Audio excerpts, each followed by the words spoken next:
Assalamualaikum warahmatullahi wabarakatuh, Sobat Imun, balik lagi bersama saya. Pada kesempatan kali ini kita akan melanjutkan materi kita tentang laboratory testing pada COVID-19. Nah, pada kali ini kita akan masuk ke tes hematologi dan juga kimia kliniknya. Ya, langsung saja teman-teman, di sini ada penelitian atau riset yang dilakukan oleh Guan dan kawan-kawan. Guan ini dia mengatakan bahwa pada penderita COVID-19 itu biasanya mengalami leukopenia atau kekurangan leukosit kurang dari 4.000 per mikroliter, kemudian bisa terjadi limfositopeni, trombositopeni. Di sini bisa dilihat orang-orang dengan COVID-19 yang mengalami kekurangan leukosit sebanyak 33,7%. Sebenarnya tidak terlalu banyak, tapi ketika dia sudah masuk pada fase berat, sudah meningkat, yaitu sekitar 61%-nya semuanya mengalami penurunan leukosit. Nah, ini juga berkaitan dengan penurunan limfosit. Kenapa pada fase awal itu masih belum terlalu banyak ya? Karena di sini masih diseimbangkan dengan jumlah neutrofil yang tinggi. Karena neutrofil kita tahu akan berperan penting pada fase-fase akut. Tapi lama-kelamaan karena virusnya semakin banyak, maka limfositnya akan semakin menurun. Di sini dikatakan bahwa limfosit count-nya atau limfosit absolutnya yang kurang dari 1.500 per milimeter kubik itu sebanyak 83,2% untuk semua pasien. Jadi ini bisa menjadi penanda yang cukup signifikan ya, karena biar rata-ratanya itu sebanyak ini gitu penurunannya. Dan pada penderita yang berat itu cukup tinggi, 96,1%. Sebenarnya ini ada banyak asumsi yang mengatakan bahwa terjadi penurunan limfosit. Ada yang mengatakan karena intrinsik apoptosis ekstrinsik, ada yang mengatakan karena organ damage, ada juga karena metabolit produknya, itu masih menjadi asumsi. Nanti akan kita bahas di pertemuan berikutnya tentang clinical sign-nya. Nah, di sini juga platelet count-nya mengalami penurunan sebanyak 36,2%. Dan peningkatannya terjadi pada penderita yang berat. Lanjut. Nah, ini beberapa penelitian juga oleh Liu et al. Ya. Ini ada angka-angkanya, ya sama saja pada dasarnya mengalami penurunan pada limfosit, kemudian neutrofilnya mengalami peningkatan pada penderita berat, dan juga white blood cell-nya ya ini bisa menunjukkan normal ya. Dan di sini yang menjadi highlight-nya adalah NLR atau neutrophil lymphocyte ratio. Di sini bisa kita lihat bahwa di sini dia akan meningkat pada fase berat. Dan ini bisa menjadi penanda awal bahwa seseorang sudah masuk ke fase yang beratnya. Ya, jadi Liu et al. Ini dia mengatakan bahwa NLR adalah bisa menjadi marker awal atau identifikasi awal dalam COVID-19 yang berat gitu.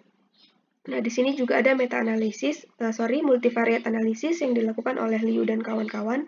Sebenarnya saya tidak tahu Liu yang ini dengan yang ini sama atau tidak, yang jelas jurnalnya berbeda.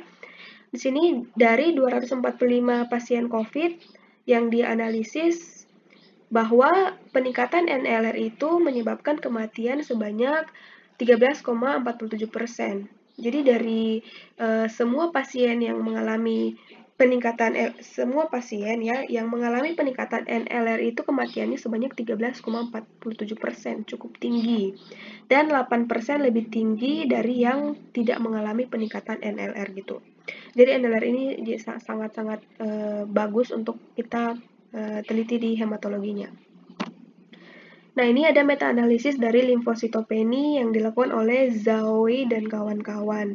Jadi dari 13 studi kasus ya, jadi dia melakukan meta-analisis dari 13 penelitian ini dan melibatkan 2.282 pasien. Dia menemukan bahwa limfosit itu secara signifikan lebih rendah pada penderita yang berat. Nah, di sini bisa kita lihat sebenarnya pada penderita yang ringan juga limfositnya menurun, tapi pada penderita yang berat limfositnya sangat-sangat rendah. Nah, ini juga meta-analisis trombositopeni ya, yang dilakukan oleh Lippi dan kawan-kawan. Di sini dia melibatkan 9 studi dan melibatkan 1.779 pasien COVID. Di sini dia juga mengatakan bahwa pasien-pasien COVID ini secara signifikan mempunyai trombosit yang lebih rendah dan lebih pada penderita yang berat. Nah, di sini bisa dilihat untuk penderita yang beratnya itu kebanyakan rata-rata kurang dari 150.000 ya. Jadi ya trombositnya juga rendah. Sebenarnya ada banyak asumsi juga, tapi yang sangat mungkin trombositopenia karena kita tahu bahwa ketika terjadi infeksi virus, maka paru-paru kita itu akan mengalami kerusakan ya. Akibat kerusakan itu, kemudian akan ada banyak cairan yang masuk, ada terjadi cytokine storm. Akibatnya otomatis untuk menutup kebocoran-kebocoran akibat cytokine itu, platelet ini akan bermigrasi ke paru-paru tentunya untuk menutup luka itu. Nah, karena semuanya lari ke paru-paru, maka yang di darah akan cenderung berkurang gitu. Nah, ini juga ada berkaitan dengan D-dimer nanti. Nah, untuk clinical chemistry-nya di sini sebenarnya ada banyak yang bisa kita periksa, tapi yang meningkat secara signifikan itu di sini ada CRP, lebih dari 10 mg per liter sebanyak 60%. Jadi cukup tinggi juga ya. Jadi karena ini adalah reaktan fase akut yang mana sangat berperan pada awal infeksi ya. Perannya sangat penting untuk pada awal infeksi. Jadi dia otomatis akan meningkat. Dan pada penderita berat sebanyak 81%. Kemudian LDH-nya, laktat dehidrogenasenya, sebanyak lebih dari 250 unit per liter, itu ada 41%.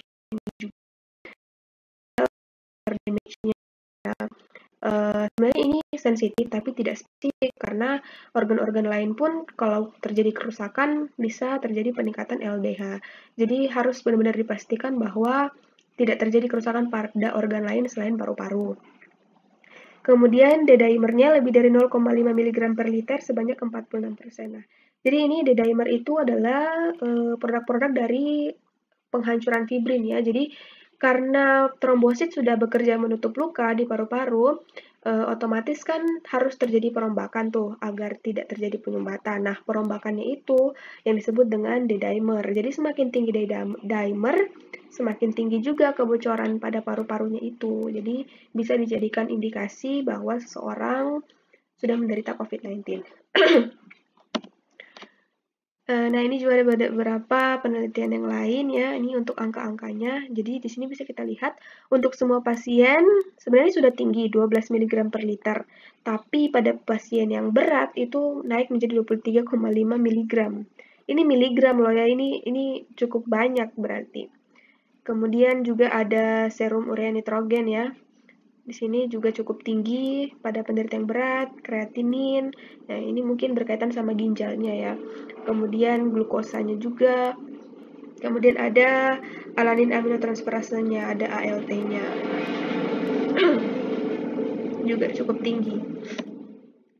Nah, ini adalah contoh kasus ya. Misalkan Nyonya A yang berusia 35 tahun, di sini dia menderita COVID-19, tapi seiring berjalan waktu dia mengalami perawatan ya.